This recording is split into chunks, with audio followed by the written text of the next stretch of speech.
ગુજરાત. સુરત શહેરના ગોડાદરા પોલીસે વાહન ચોર ટોળકીની ધરપકડ કરી. ઘર પાસે પાર્ક કરેલા વાહનોને આરોપીઓએ ટાર્ગેટ કરી ચોરી કરતા હતા. 2 મોપેડ, 1 બાઇક સાથે પોલીસે 3 આરોપીઓને પકડી પાડ્યા. મુખ્ય આરોપી પર દેવું થઈ જતા મિત્રો સાથે મળી ચોરીનો પ્લાન બનાવ્યો હતો. હાલ પોલીસે મુદ્દામાલ સાથે આરોપીઓને પકડી પાડી કાર્યવાહી હાથ ધરી છે.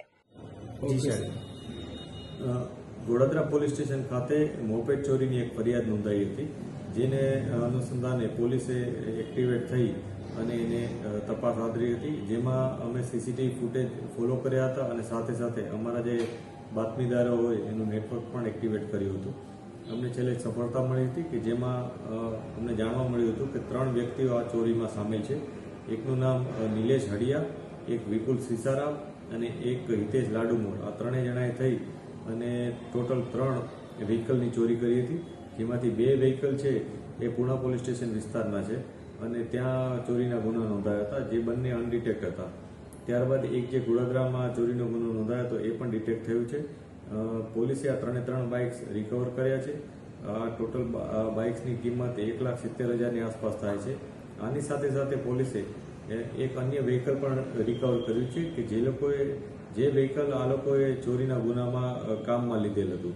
આ વ્હીકલ હોન્ડા શ્રાઇન છે, એની કિંમત 40,000 છે, એની કિંમત 50,000 છે અને ટોટલ આવી રીતના મુદ્દામાલ પોલીસે રિકવર કર્યો છે.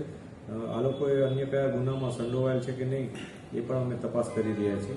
આમાં જે મુખ્ય આયોજન છે ચોરીનું એ નિલેશ હડિયા કરીને જે વ્યક્તિ છે એનું છે. એ પોતે ગેરેજનો માલિક છે અને એને થોડોક પૈસાની રિક્વાયરમેન્ટ હોવાથી એણે આ ચોરી કરવાનું આયોજન કર્યું હતું.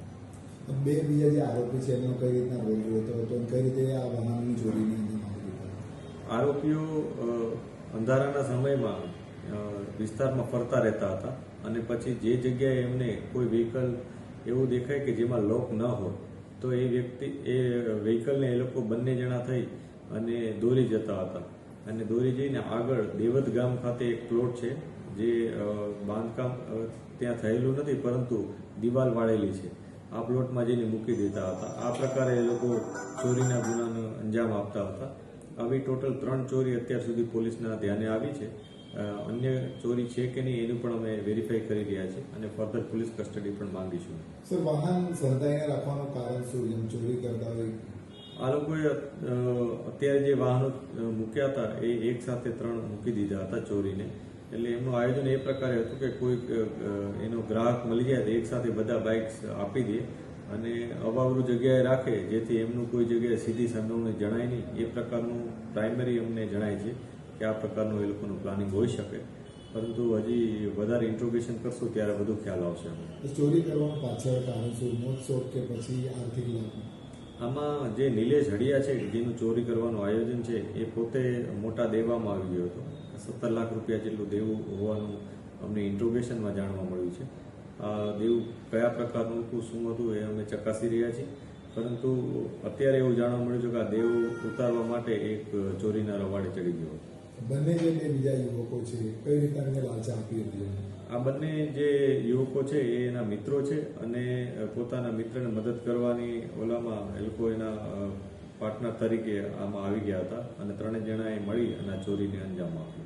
3 આરોપીઓ પર ભૂતકાળમાં કોઈ ગુના નથી? અત્યાર સુધી એવી કોઈ બાબત જાણવા નથી મળી કે 3 જણા અન્ય કોઈ ગુનામાં ભૂતકાળમાં સંડોવાયેલા હોય, સિવાય કે આ 3 જે અનડિટેક્ટ ગુના ડિટેક્ટ થયા છે એ છતાં અમે તપાસ કરી રહ્યા છીએ કે કોઈ જગ્યાએ અગાઉ પણ વ્હીકલ ચોરી થઈ હોય અને ત્યાં આ લોકોની સંડોવણી હોય. આવા અવનવા સમાચાર જોવા માટે જોતા રહો P24 ન્યૂઝ ગુજરાત.